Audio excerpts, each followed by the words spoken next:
Scott asks, what are the costs involved in building and deploying Adalo apps?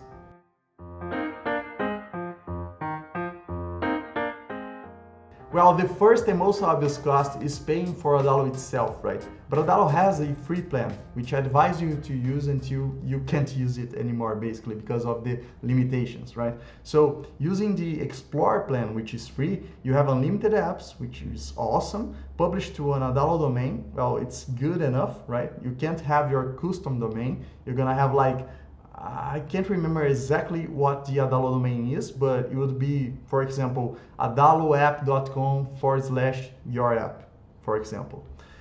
You have an Adalo branding on your app, so you're showing that you're using Adalo, and you are limited to 50 rows of data per app, which is quite low, right? So if you have, for example, 50 users registered on your database, you already reached the limit. So you would have to upgrade to the next plan, which is the Pro plan, $50 per month. And then you would have unlimited apps, still have unlimited apps, which is awesome because you can just pay $50 per month and have as many apps as you want with Adalo. With Bubble, for example, you would have to pay a monthly fee for each app you build with Bubble. With Adalo, you pay only once per month and you have unlimited apps. Now you can publish to the Apple and Google stores. You can't do that using the free plan. You can just publish to an Adalo domain and access your app via a website, via a browser, even on mobile, but still a browser.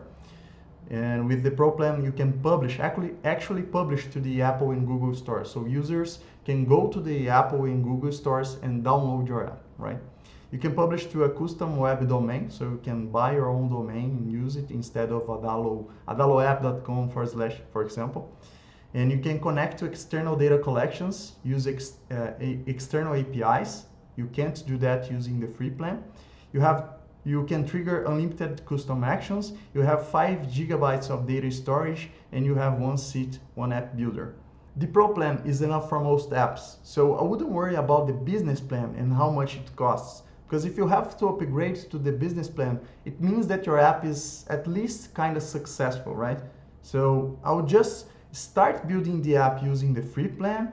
And then if you have a limitation like connecting to an external data collection, an external API, well, you have to upgrade to the Pro plan during the development phase. Otherwise, just build the entire app using the free plan. And when you're gonna publish it, when you have finished it, well, just upgrade to the Pro plan and publish to the Apple, Google stores, and just connect to your own custom domain.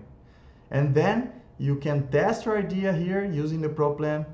Well, try to get some users, get feedback, improve your app. And if you reach a point where the Pro plan is not enough for you, then you can upgrade to the business plan, and maybe you can have some funding, and maybe you can even use code and build another version of your app, because it means, for me, it means that your app is already successful, right?